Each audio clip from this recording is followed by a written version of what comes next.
மெதுவாக தூக்குங்க. நான் அந்த வேலை தான் பார்க்குறேன். ஆஃபீஸ் போட்டிருக்கேன் சிவகங்கை முக்கு ரோட்டில். கப்பலும் இங்கே அனுபவம். இதில் நிறைய எங்கள் அன்னைங்க 2ஆம் தரத்துக்கு அடி ஓடுற மாதிரி தெரியுது. தாய்மார்கிட்ட கேட்பான், எல்லாரும் அமைதியா இருங்க. அத்தா, உங்கள் கணவர் உங்களுக்கு கிடைச்சது பெரிய பொக்கிசம்னு சொன்ன பொம்பளையா இருந்தா கை தூக்குங்க. இது வேற தூக்காட்ட காலையில வந்து அடிப்பேன்னு தூக்குற மாதிரி அவன். ஆனா என் ஆண் வர்க்கம் தூக்குறது கடைசு. நம்ம மனைவி தான் உலகம். கல்யாணம் பண்ணதுலேருந்து நான் இப்போ நல்லா இருக்கேன், எந்த குறையும் இல்லைன்னு சொல்கிற ஆம்பளையை கை தூக்குங்க.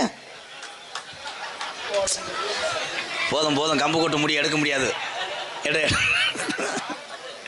ஏனென்றால் ஒரே மாதிரி வாழ்க்கை வாழணும். கல்யாணம் பண்ணலேருந்து ஒரே மாதிரி வாழ்க்கை வாழணும். அதை வாழ்றதில்லை.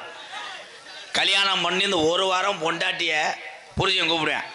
டேய் டேய் அனிதா, பொண்டாட்டிய டேன்டுவேன். டேய் அனிதா, உடனே அது என்னடா முருகா, டேய் அணிக்குட்டி, அணிக்குட்டிலாம் சொல்லுவேன். ஏ அணிக்குட்டி, சுச்சு சுச்சு மாமா